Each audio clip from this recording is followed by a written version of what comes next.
I don't know. Of course, it's important because it's 6 points behind them, and if they beat us, it's over. If we draw, I would say 2. Before the Carabao Cup final, we were underdogs. Nobody gave us a pound, for us, and they have to be calm. They have to prepare because Arsenal is an extraordinary team.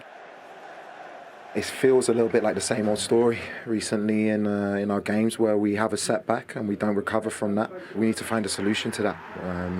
I need to find a solution to that as well.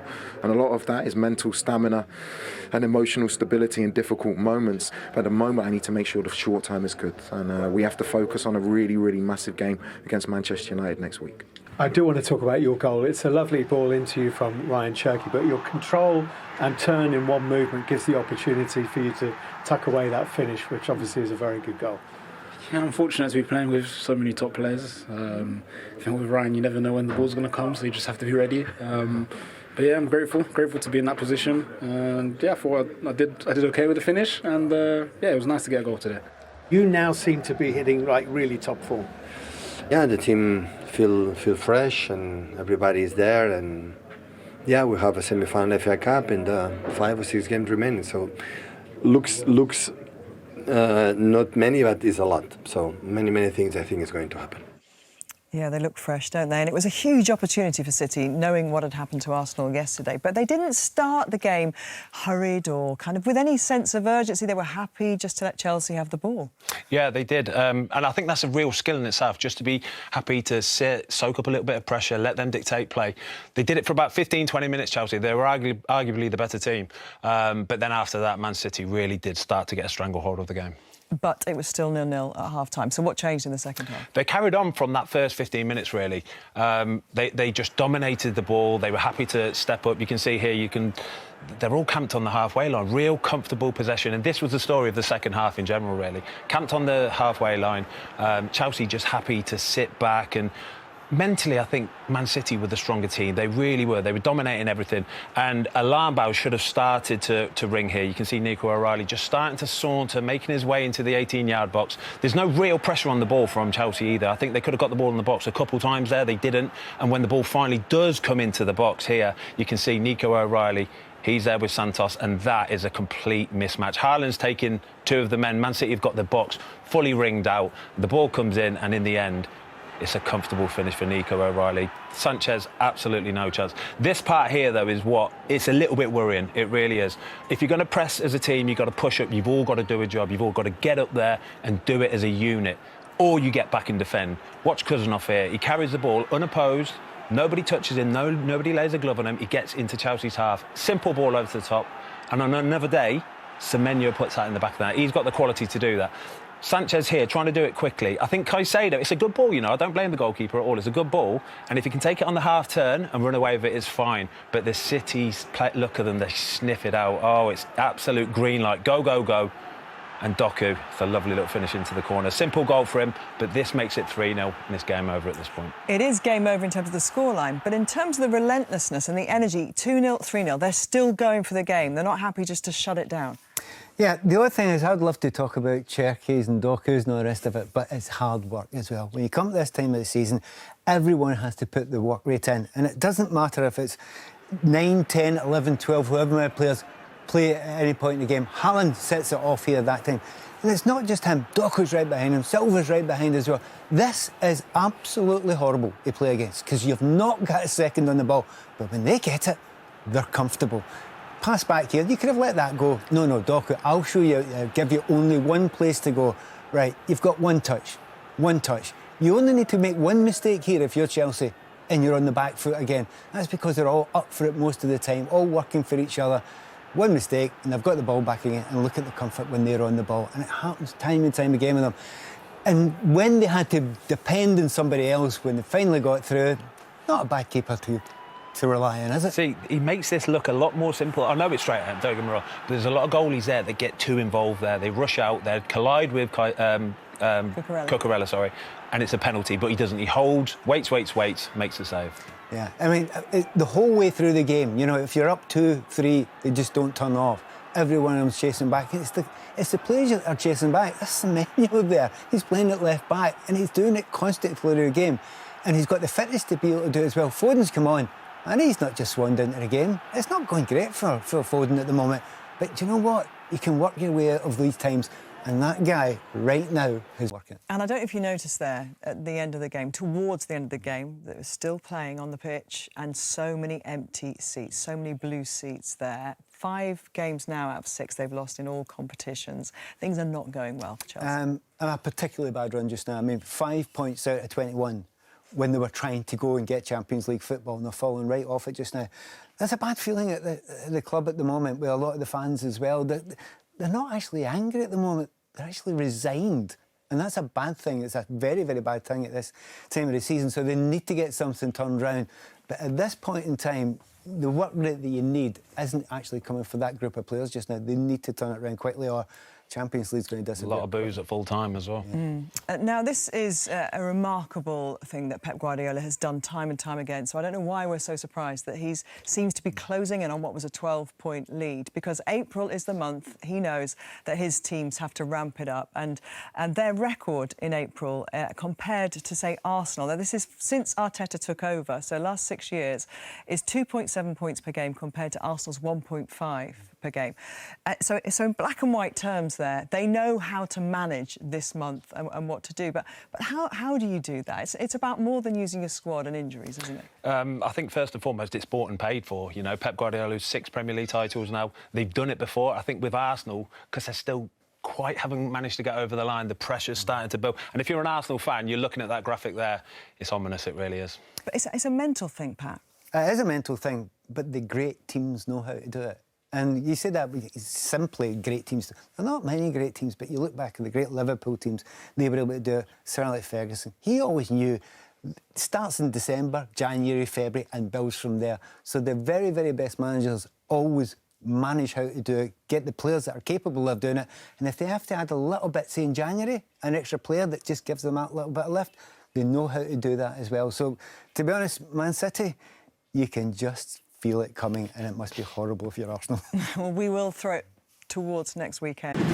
Well, you can see the delight, even in Pep Guardiola's manner there. I mean, how much of a statement was that in the second half today? Huge statement, needed as well, obviously. Now it's just about winning games, and Pep often speaks about performances, but at this stage of the season, whether it's Cup or League, you just want to get the wins, and they did that today. And yes, there was a lot to improve on from the first half, but the second half was sensational. And as we've often seen, they were ruthless, foot to the ground. They didn't take the foot off the pedal, did they? No, and that was really impressive, Steve, I thought. Once they scored the goal, lots of teams just, hold on to what they've got a little bit, but Pep Guardiola's team just went forward, wave after wave. I mean, as soon as they scored, that second half was as clinical, as one-sided as you'll see.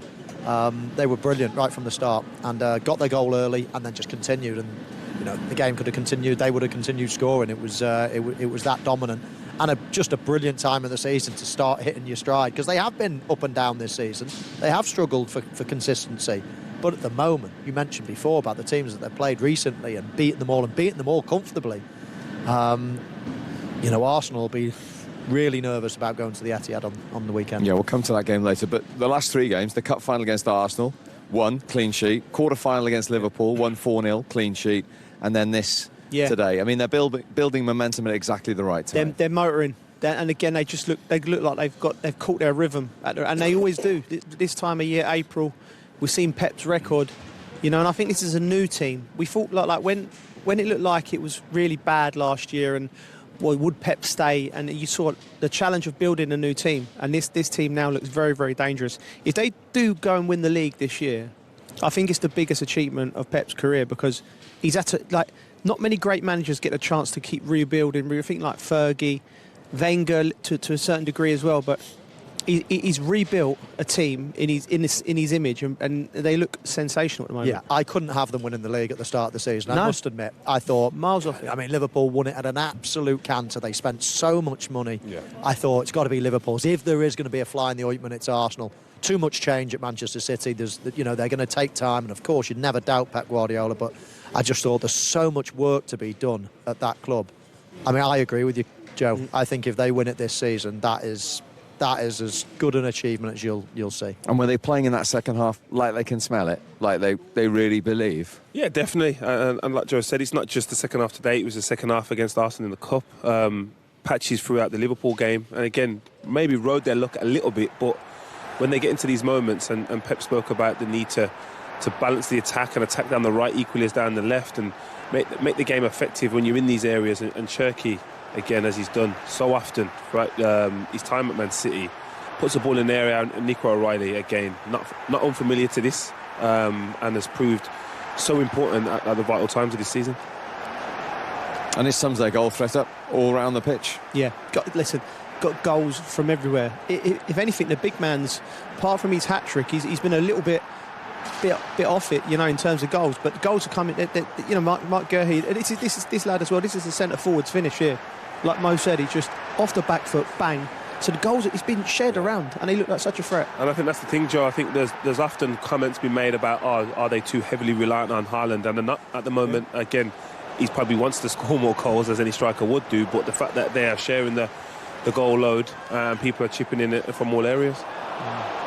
They've showed a lot of different qualities as well. A bit of counter-attacking, a bit of build-up play, high press in this situation as well. They've shown a lot of different strings to their bow today.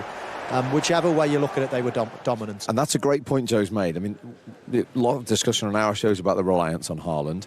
He scored 3 goals in 13 Premier League games, and City are right in it, 6 points off the top with a game in hand, and they've scored 3 again today, and he hasn't scored.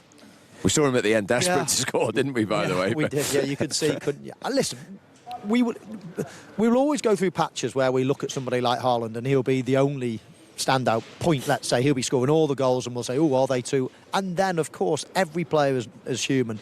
We'll go through patches where we see the team scoring goals and Haaland, maybe not at the absolute top of his game. And that's just life. That's just football. That's just, people coming in and out of form. As long as you're all contributing all the time, then it doesn't matter who will get the goals eventually.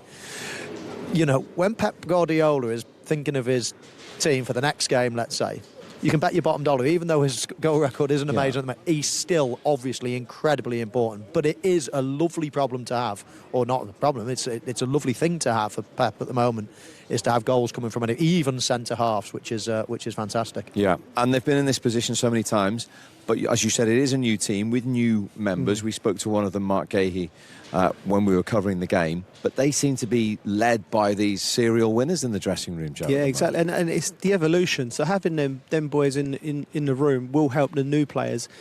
It's what Manchester United done for years when they'd be champions, they'd freshen it up, but they kept the core. So crucial moments like this, it's not like over in North London where it looks like they're doing mental gymnastics just to get back to some kind of form. That there's a calmness to them. Even today when the first half it wasn't great. But Pep knew what to say, knew what buttons to press. Then they come out and it was sensational in the second half. And often they've been the leaders, haven't they? This year they're chasing, and as Michael said, a lot of people had written them off, but they're creeping and they're chasing, and sometimes that's not a bad position to be in. Definitely not, especially when the fate of your destiny is in your own hands. But again, it's added motivation, a new challenge, and again, they haven't got stale because they've been so consistent over the last 8-9 years. But in regards to a new challenge and a new way to win the league, this will be an added incentive for these group of players. Do you think Pep's used that in the dressing room? Listen, guys, they've all written us off. They don't think we can win the league. Let's go and prove them. Let's see if you've got the answers. I'm sure you will. You speak to your players so often. You've always got to give them new messages. And that message changes from day to day, from week to week. But I'm sure at certain points of the season, when certain people have written them off, their fans, the media, pundits, whoever it might be, I'm sure they will definitely use that as motivation. Any form of motivation is good motivation, You can turn it in any way, but I don't think they'll need much more now. They just need to look at that league table and that'll get them excited enough. Absolutely. And a week today, of course, we will be at the Etihad for that huge game, which we'll talk about a little bit later in the show when we talk Arsenal. But, of course, City have beaten Chelsea here today. That's the other side of the story. 1 win in 7 Premier League games now for Chelsea, and 4 here at the Bridge without a win for the first time in 3 years. Here's their manager, Liam Rossigna. Well, Liam, a tale of 2 halves. Would you agree? Very competitive first half. I don't know, what would your word be for the second? Not good enough in the second half. We didn't start the half well, had moments to clear our box, didn't have moments to keep the ball and didn't, and they were camped in our half for the first 5 minutes. We concede a goal, it's a great cross and a great header, and then it's a similar story for the past month now in terms of dealing with setbacks. When you go goal down against a team as good as this, what you have to do for the next 5 minutes is stay in the game before you know it's 2-0. And then it becomes a really, really difficult half against an outstanding team. You want to chase the game, but you know if you do, with the players that they have in the way that they play, they can keep possession of the ball. And it ended up being a really, really difficult second half. So how do you develop that type of resilience? It doesn't, I don't know, but it doesn't feel like something you can coach. No, it's not. I'm accountable. This is a group. This is something that we have to improve. For me, it starts on the training pitch. It starts with your habits. It starts with your values. We've already spoken about these things, but I can't say that there was a lack of effort, especially in the first half. I felt there was a lack of confidence in the second half. I felt we started losing possession of the ball too easily. We have to improve because at the moment we're in a difficult place, and we've got another huge game next week. They are in a difficult place, and they're 4 points now off those automatic Champions League places. As you can see, Joe's former teammate, Chelsea legend Ida Good-Johnson, who's been with us all day, has joined us as well to talk Chelsea. Where's your former club at the moment? Difficult place, Liam Rosenior says. How much time do we have? It's probably the hardest question you can ask. Where is Chelsea at the moment? Where are they going? What's the structure? What's the vision? Second half, I don't think I've ever seen a Chelsea team with such inferiority of the physical part of the game. Thought I was looking at men versus talents. Yeah. Who do they look up to get them inspired? Does anyone go in the dressing room, grab someone by the throat, so to speak? Yeah. Do they interact in a sense to raise the level of each other, raise each other's levels? Demands of each other. Demands. And I don't have a feeling of, is there a Chelsea player that goes into that dressing room after a game like this and is absolutely devastated? If we, back in our day, this club, if you'd have seen a dressing room after a 3-0 defeat at home, I wouldn't have slept for 4 days. Yeah. I just don't have a feeling for a sense of, is there anyone who actually loves this club? Do they have a leader in the dressing room that goes, do you realise which club you're playing for? Well, there was a leader today, Mark Gurhey, come and spoke to us. He was he come through the ranks at Chelsea, and he scored the decisive goal. Like he is playing for England now, probably England's #1 centre half. He's come through the ranks. He's a Chelsea boy. So that just shows about the structure of the club. The club have let this kid go to Crystal Palace 2-3 years ago. He's fought his way back up to the top, and now he's the main man for Pep. And that just shows you where, the club has spent, in that time, must have spent hundreds of £1 million on centre halves.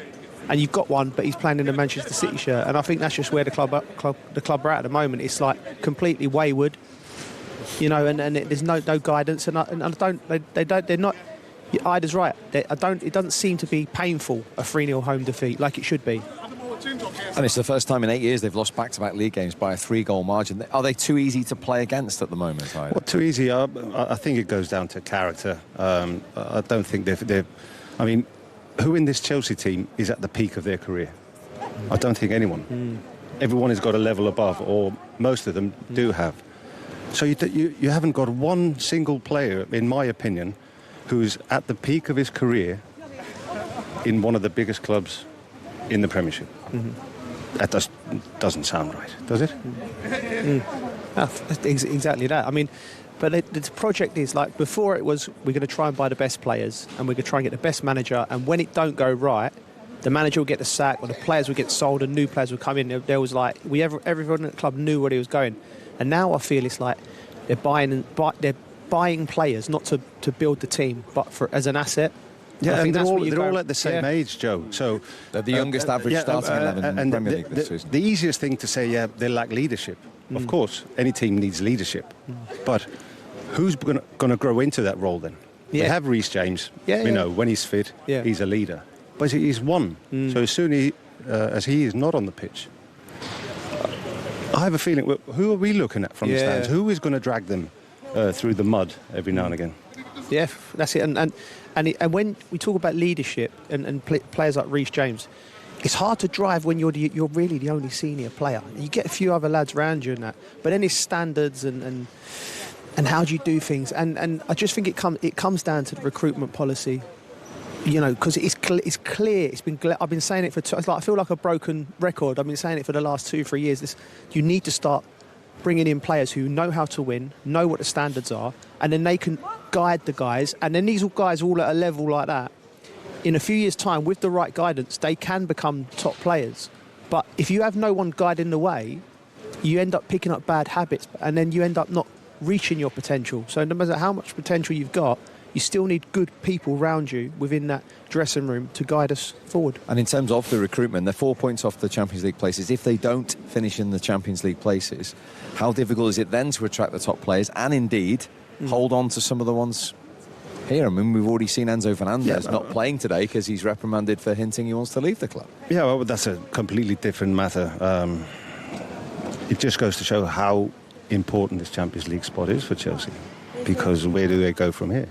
Can they keep everyone, or at least, I'd say, try at least and get a sense of who are the players that are willing to die for the shirt, so to speak.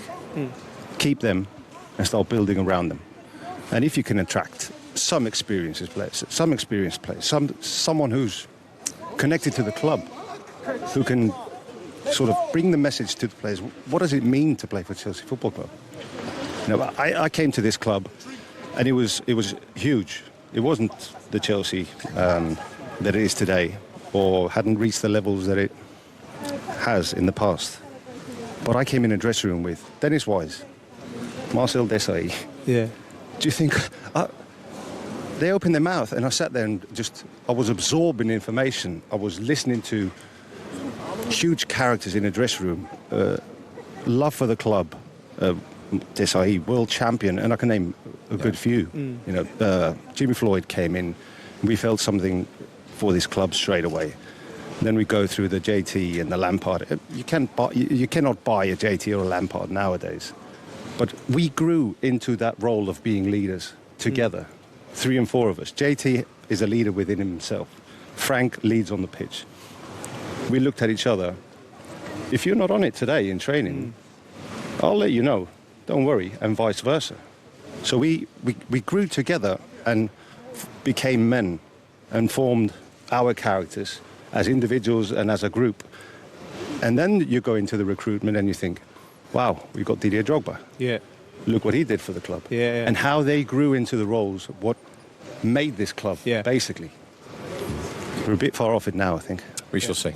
Great to see you, Adam. Thank you very much indeed. And it's Manchester United here on Saturday night next, of course, for Chelsea. Next for us. Tough one, especially because we had invested a lot in this game. We need the importance of that. So it's a big punch on the face. And now it's about the reaction, how you stand up and fight it and go with everything that we have forward, because it's a painful day for sure. Pressure rising, though, is it telling on the players?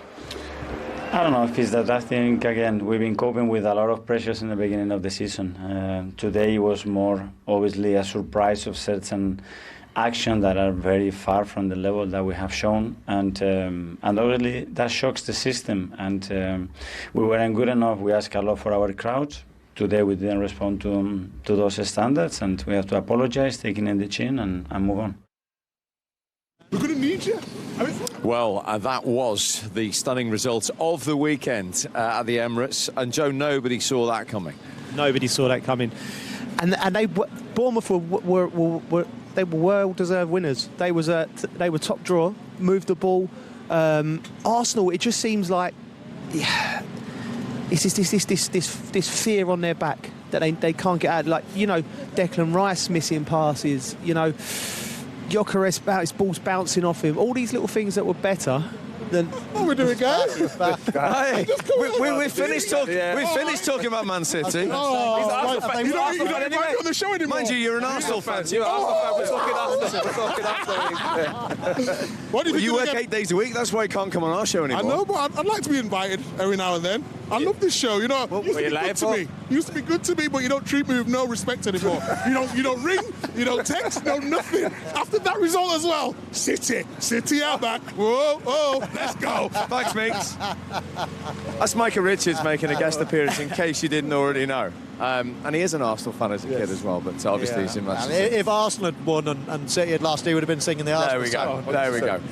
Where were we? Oh, yes, Arsenal. Yeah. And you can feel the nerves around the stadium. And is that down to because the players haven't got any major trophy over the line yet, most of them? Definitely. But a lot of it comes from the fans as well. The fans are nervous. The fans are so desperate for the team to do well, and that transmits onto the pitch as well. It can do anyway. And I think it's not just happened in the last week or two. I think a lot of people have commented how it feels quite tense around the Emirates at the moment because it's so important to them. I mean, they haven't won the league in a long, long time. This is their best chance in a long, long time. They've been so many points clear.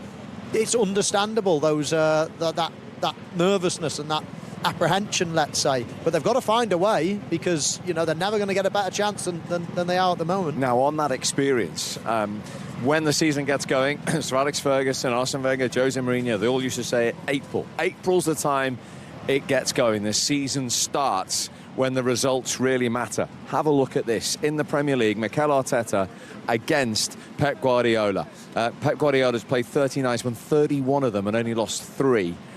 Only 11 wins from 26 games in April for Mikel Arteta and Arsenal. And that really is just indicating how big now this push is, Jolien. Oh, definitely.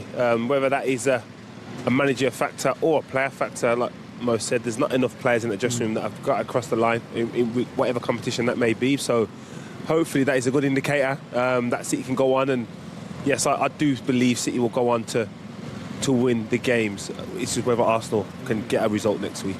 Yeah. How big in recent years is this game? Have we had one at this stage of the season between the top two so significant? No, I think it's been a long time since we've had one as important as this. I thought the League Cup final a few weeks ago was that when I was asked the question, will that affect the title race? I was like, well, not really. It's a cup. It stands alone. But I think the way the Arsenal players' body language was after the cup final was quite telling, and I don't think they've recovered properly from that. I know they went to Lisbon and they won in the Champions League, but that's a gimme for Arsenal. It's not because Lisbon are not a good side, but because the pressure's off there. But since then, I just felt the whole club, even you hear the fans talking and in the group chats you're in and everything. There's just a nervousness and just a massive amount of fear that's in that club. And Mikel Arteta has to find a solution, or you'll be crowning Pep champion again in a few weeks' time. They'd lost, Michael, 3 games in 52 in all competitions, and they've suddenly, from nowhere, lost 3 of the last 4 at completely the wrong time. Exactly. And what can you say? I mean, I must admit, I've been defending Arsenal to lots and lots of people that always say to me, oh yeah, they always bottle at the end. I'm like, do they? I mean, I can remember when Manchester City, before they won the league for the first time a long time ago, they would be coming second and third and getting closer and closer. And Liverpool came second a few times, actually. Liverpool have won it a couple of times in the last decade. They've come second a lot of times as well. You need to sort of build into winning the league. It's only Leicester that have pretty much gone bump out of nowhere and won a league. Virtually every team needs to get better and better. How long can you build for? Well, exactly. And if they don't win it this year, then of course my theory's out the window. I'll agree with everyone. But in the main, I've been thinking it's a little bit harsh. Arsenal have been doing particularly well in recent years, getting closer. Semi-final of a Champions League last season, second in the league. They've been winning the odd trophy as well. I've been giving them a little bit of slack, I must admit. However, I'll be giving them a little bit of stick if they throw this one away. Let's have a look what they've both got left to play. We've got this enormous game at the Etihad next Sunday. We will be there on the road to bring you that. Then City, Burnley, Everton, Brentford, Bournemouth, Villa, and still to be arranged game in hand against Crystal Palace. Arsenal, Newcastle and Fulham at home. Trips to West Ham and Palace, and Burnley at home. I mean, how do we see this playing out from now? I still think they'll get over the line, Arsenal. I think they'll stumble across the line. I don't know that's going to happen next week, but if I look at them other games, I know they were not playing, but if I look at every one of them games, that's very winnable for the Arsenal side. You look at, like, Burnley will be gone. Palace might have a Conference League final to look forward to. West Ham are fighting for their lives. That's a tough game away. Fulham at home, I think they're sort of in that mid-table thing. And Newcastle are not playing well. So I think that the fixtures are quite favourable for Arsenal. They're winnable games. But if they can avoid defeat in Manchester, I think it'll be theirs. Julian? Yeah, I slightly disagree. I just think the home games are equally as nervy, probably more nervy for Arsenal. I think the atmosphere that they have there, the kind of anxiety around the performances, and they said if it isn't at this moment, if it doesn't feel like a set piece, then they don't feel like they're going to really score. So I'm not so sure. I'm not so as confident as Joe, probably because I've got a Man City hat on, but in regards to them fixtures, I would rather have City's. Well, I just side with Joe. I think that Manchester City have got Arsenal have got the slightly more...